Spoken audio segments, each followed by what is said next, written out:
Alors, on est face à un ouvrage qui ressemble effectivement à un pont, et pour autant, c'était un aqueduc.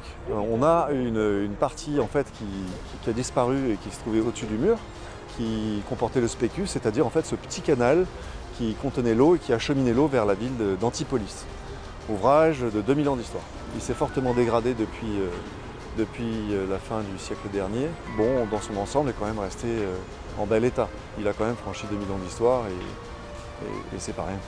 L'histoire a débuté avec la Fondation du patrimoine dans la mesure où c'est un patrimoine rare. Il y a peu de patrimoine antique dans la région. Donc il était absolument essentiel pour nous, Fondation du patrimoine, d'accompagner la CASA dans leur projet de restauration. Il a été mentionné, averti que son état se délabrait fortement et qu'il en allait de son état de ruine. Les fronts d'arcs, ce que vous voyez, les deux arches de part et d'autre, sont là pour maintenir la douelle, sont là pour maintenir le tablier et le pont, et il n'y était plus.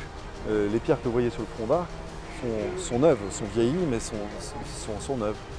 On a récupéré les modules, les dimensions de l'appareil romain, mais en réalité, ce sont des pierres neuves. J'ai travaillé 30 ans à Sofia Antipolis, je n'avais aucune idée qu'il y avait un aqueduc sur Sofia à ce moment-là. Et là, ce matin, c'est la première fois que je le vois sans ces échafaudages. Et effectivement, ne serait-ce que la couleur, la lumière de la pierre, ça m'a tout à fait quelque chose. C'est une très très belle réussite, très impressionnante, je dirais même. On passe tous devant et puis on s'en rend pas compte, mais en réalité, il y avait un superbe ouvrage caché derrière les feuilles, derrière les arbres.